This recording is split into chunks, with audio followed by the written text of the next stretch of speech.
안녕하세요. 자, 이제 25년도 대학생분들이죠. 여름방학을 어떻게 보내면 좋을까? 물론 이제 가장 큰 관심사가 취업이잖아요. 그래서 취업 관련해서 이제 남들 하는 만큼 최소한 이제 자격증이 있는 게 아무래도 좀 좋고, 그러다 보니까 이제 자격증을 취득하는 가장 큰 이유가 됩니다. 제가 좀 소개시켜 드릴 건 조금 시간이 걸리시더라도 좀 참고 보시면 정말 알찬 정보가 있어요. 그래서 뭐 제 강의를 안 들으셔도 괜찮고, 뭐 독학을 하셔도 괜찮고, 그래서 여러분들이 한번 들어보시면, 내가 혹시 투운사 취득 계획이랑 금융투자분석사 취득 계획이 있다. 그런 분들은 한번 차근차근 들어보셔가지고 어떤 식으로 뭐랄까요, 이거를 이제 공부하면 좋을지를 한번 생각해 보시면 좋을 것 같아요. 뭐 개인적으로 결론적으로 말씀드리는 거는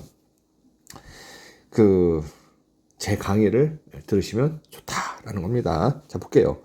일단 가성비 있게, 그래서 매년 이제 많은 수험생들이요 투운사하고 요 금융투자분석사를 동시에 준비하시는 분들이 많으세요. 좀 요게 낫겠다, 그렇죠? 왜 그러냐면요, 요 두 시험, 투운사도 물론 이제 요령으로 붙으신 분들은 힘들고 두 개를 그냥 공부하셔가지고 이제 하시는데 시험 범위가 굉장히 이게 사람마다 다르긴 하지만 제가 봤을 땐 한 40에서 50% 정도 시험 범위 겹쳐요. 그렇기 때문에 보시면 올해 7월 20일 날 시험이 있고요.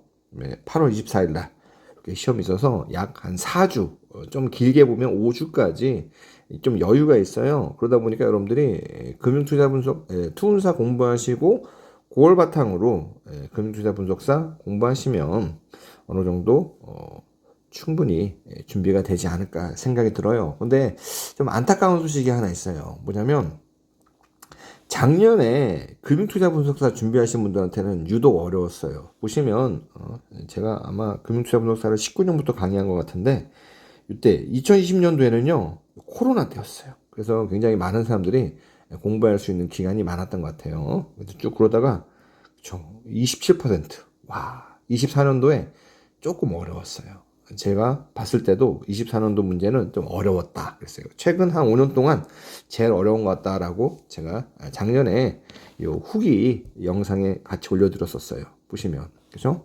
근데 신기하게 취득자 수가 점점 접수하시는 분들, 응시자분도 점점 이제 늘어나는 시험이에요. 그래서 여러분들에서 이제 분명히 차별화가 될 수 있는 부분이기 때문에 그래요. 약간 좀 차이를 한다면 투자사 운용사는 약간 좀 넓고 얕게라는 그런 컨셉이 좀 있고, 금융투자분석사는요 상대적으로 투자사 운용사보다는요 좀 좁고 깊게, 제가 이제 조금 예를 한마디로 하면은 한국형 CFA 레벨 1이라고 봐요.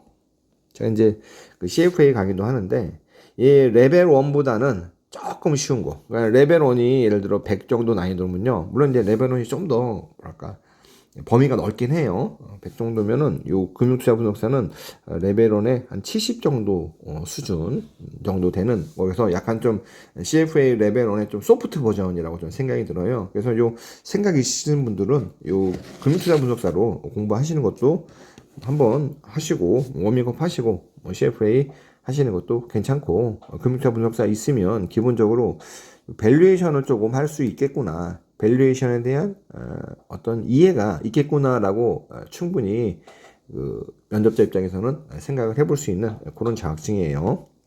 자, 보시면 Y고시는 제가 작년도에 수나리 유튜브에서 금투분 강의를 했어요. 근데 이제 고시내로 옮기면서 고시내 강의인데요. 제가 유튜브 강의도 작년보다 사실 굉장히, 작년보다 올해 이제 고시내 강의를 촬영하면서요 굉장히 꼼꼼하게 촬영을 했어요. 작년 같은 경우에는 이제 준비 시간이 많지 않아 가지고 요 강의 노트도 그냥 좀 약간 요약식이 많았는데 요번에 좀 꼼꼼하게 해가지고요 여러분들이 이론을 정말 이해 위주로 이제 학습하실 수 있게 했어요. 그리고 문제풀이도요 진짜 제가 지금까지 문제풀이 강의하면서 이렇게 꼼꼼하게 한 적은 없는 것 같아요. 보통은 이제 문제풀이 강의를요 20강에서 25강 내로 끊는데 이제 좀 34강 정도로 예상하고 있고, 그다음에 요 정규 강의도요. 제가 보통은 한 60강 내로 끊거든요. 요 금융투자 분석사로요. 근데 이제 꼼꼼하게 하다 보니까 OT 제외하고 82강까지 좀 촬영했어요. 좀 양이 좀 많긴 하는데 뭐 1.4배속이나 이렇게 들으시면 크게 부담스럽지 않아요. 왜 고시 내시냐? 저는 가성비 하나로 끝난다고 봐요. 보시면 금융투자 분석사하고 투자산 운용사 같이 더블 합격인데요. 이게 얼마냐면 20만 5,500원이에요. 두 개 다 하는데.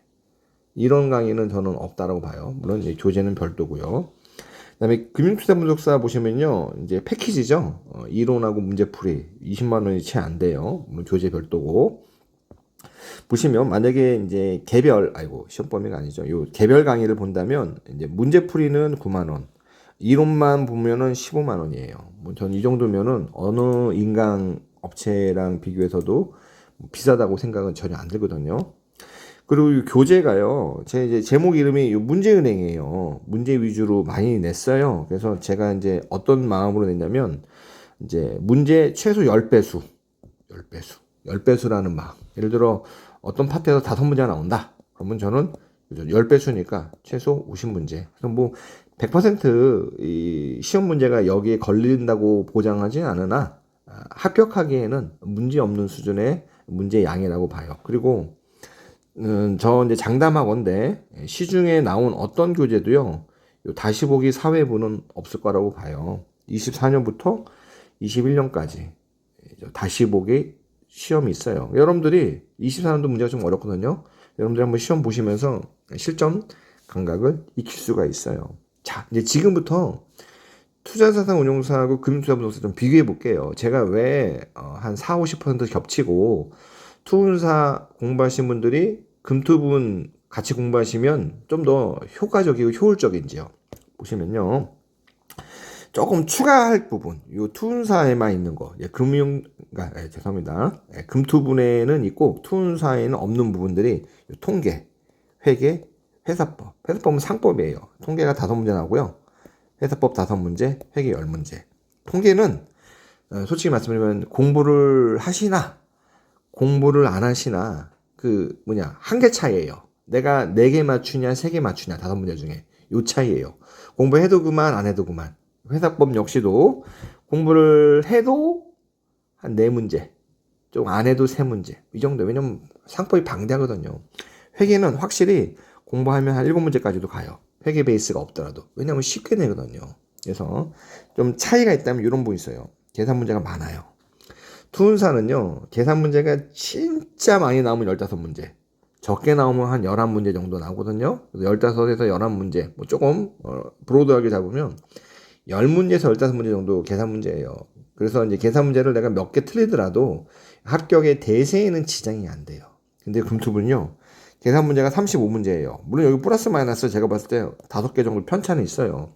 그러니까 적게 나올 때는 30문제, 진짜 많이 나올 때는 40문제까지 나오거든요. 그러니까 보시면 우리가 이제 법 관련된 문제가요, 100문제 중에 20문제예요. 그러면 나머지 이제 80문제 중에서 40문제가 계산 문제이기 때문에 2문제당 하나꼴로 많이 나올 때는 계산 문제가 많이 나와요. 그래서 계산 문제를 정복하지 못하고서는 이 금투분을 좀 합격하기가 불가능하다고 보시면 돼요. 그래서 또 보시면 좀 비교를 해볼게요. 일단 세법은요, 금투분에서는 안 나와요. 얘는 안 나오고, 금융상품 얘도 안 나와요. 부동산 안 나와요. 통계, 경제, 재무관리. 경제, 재무관리가 여기 보시면 거시경제하고 분산투자했잖아요.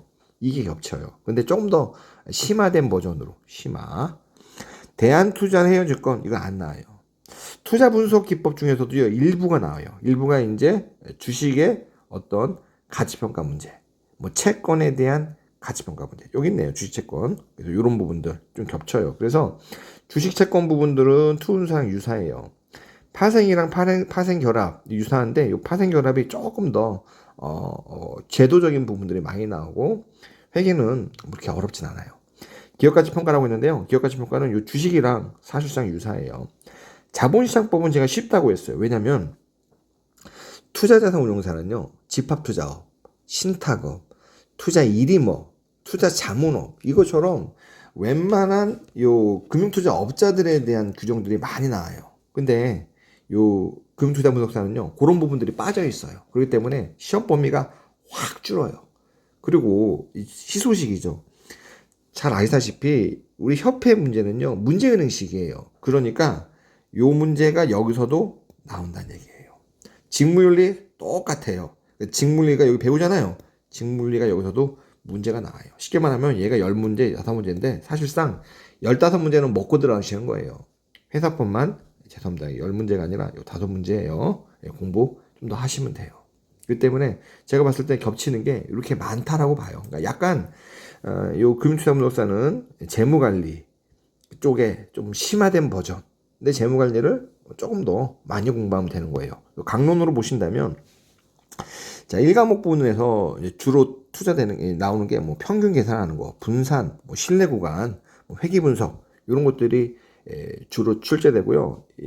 사실상 이 정도면요, 제가 봤을 때 보통 요 상경계에서 1학년 때 배우는 교양 과목으로 배우는 경영통계학 있잖아요. 그 정도를 좀 압축해가지고 나와요. 그래서 범위가 굉장히 많아요. 그래서 여기는요, 통계학을 제대로 공부하시는 분들은 별로 없어요. 그렇기 때문에 여러분들이 공부를 나 뭐 통계학의 문외한인데 열심히 해가지고 뭐 막 한다. 별로 솔직히 이제 시험이라는 측면에서는 큰 의미 없어요.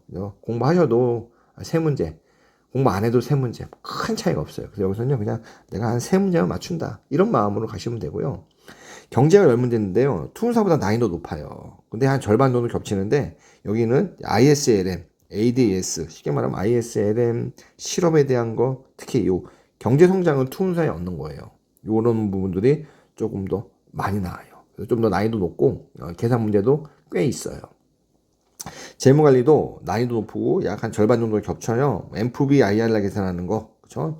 부동산하고 일부 겹치긴 하지만 좀 새로 배우시면 조금 더 나아요. 네, 포트폴리오 이론, 자본구조 이론 이런 부분들이 나와서 얘네들은 이해만 하면 거의 안 틀려요. 그래서 경제하고 재무관리는 이해 베이스로 가셔야 돼요. 물론 통계는 이해하면 좋은데 사실 이해하면서 푸시는 수험생이 많지 않아요.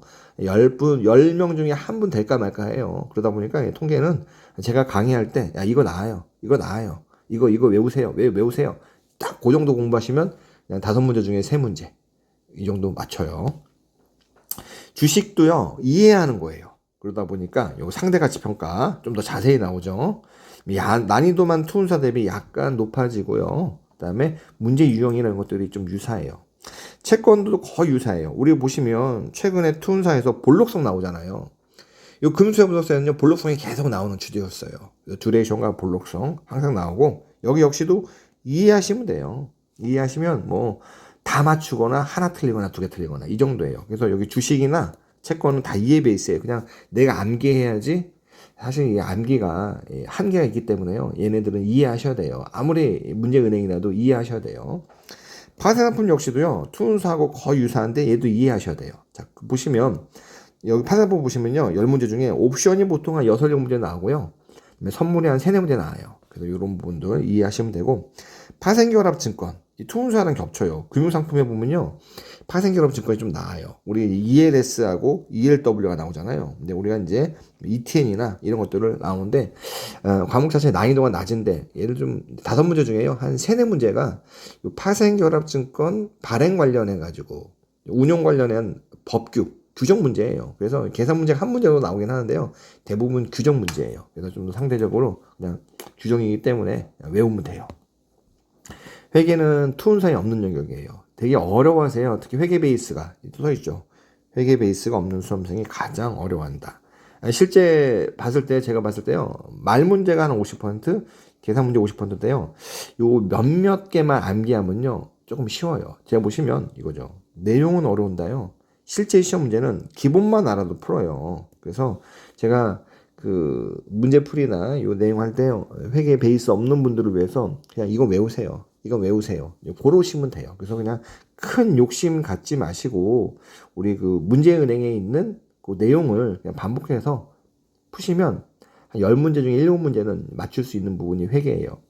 이 기업가치평가는요, 우리 주식 있잖아요. 그걸 좀 더 심화 버전이에요. 대신 어떤 거냐면 요 세법하고 자본시장법, 우리가 이제 상속증여세법이라고 있는데 그거랑 자본시장법에는 합병 비율을 계산하는 거. 요게 이제 법규 관련돼. 왜냐면 이제 가치평가할 때 굉장히 다양한 부분들에 대한 가치평가가 나오는데 특히나 이 법에 따른 혹은 규정에 따른 가치평가 문제가 나와요. 그래서 여기가 주식 제대로 하시면 여기도 좀 심화해서 하시면 돼요. 그래서 난이도가 낮은 계산 문제. 왜냐면 내용은 엄청 긴데요. 이 시험이 100문제잖아요. 100문제고 120분을 줘요. 그러면 한 문제당 한 1분 한 15초 정도예요. 그러니까 이 계산 문제를 너무 복잡하게 내면 시간을 너무 오래 잡아먹거든요. 그렇기 때문에 너무 어려운 계산 문제가 뭐 안 나온다라고 말씀은 못 드리지만 그렇게 어려운 계산 문제가 차지하는 비중은 좀 적어요. 그래서 여러분들이 마음 편하게 30개도 틀려도 되는 시험이다. 30개 틀려도 되는 시험이다. 이렇게 생각하시면 좋을 것 같아요. 자, 그다음에 자본시장법. 투운사보다 훨씬 쉬워요. 제가 기준으로 봤을 때. 왜냐면 이제 범위가 줄기 때문에, 그리고 이미 여러분들이 투운사 공부하셨고, 같은 문제이기 때문에요. 투운사에서 나온 문제가 여기서도 나와요. 그래서 굉장히 부담이 덜한 부분이고, 직물도 똑같아요. 그죠? 이제 비슷해요. 회사법은 이제 상법인데요. 투운사에 없는 이제 부분들이에요. 얘는 그냥 강의에 있는 내용들 들으시고, 문제 풀면 한 5문제 중에 한 3-4문제는 그냥 맞출 수 있어요. 얘도 범위가 엄청 많기 때문에요. 내가 상법을 전체 다 한다. 이거는 조금 제가 보기엔 좀 무리고 한 5문제 중에 한 3문제 정도 맞춘다. 이런 마음으로 들어가시면 돼요. 그러니까 전략적으로 여러분들이 4과목을요. 고득점 과목으로 하셔야 돼요. 4과목은 공부한 만큼 나오는 게 4과목이에요. 그래서 투운사 공부하셨으면 그죠? 좋은 문제들 많이 있잖아요. 그런 문제들이 시험에 그대로 나오기 때문에 굉장히 여러분한테 이제 어떤 수월하게 할 수 있어요. 자, 다시 한번 보시면 요 강의 그죠? 진짜 이거는 더블 학교 패키지 20만 5,500원. 그죠? 진짜 이건 저는 어디 내놔도 굉장히 이제 가성비가 좋다라고 생각이 들어요. 그래서 한번 저 믿고 수강해 주시면 정말 여러분들이 합격할 수 있도록 저도 최선을 다하겠습니다. 감사합니다.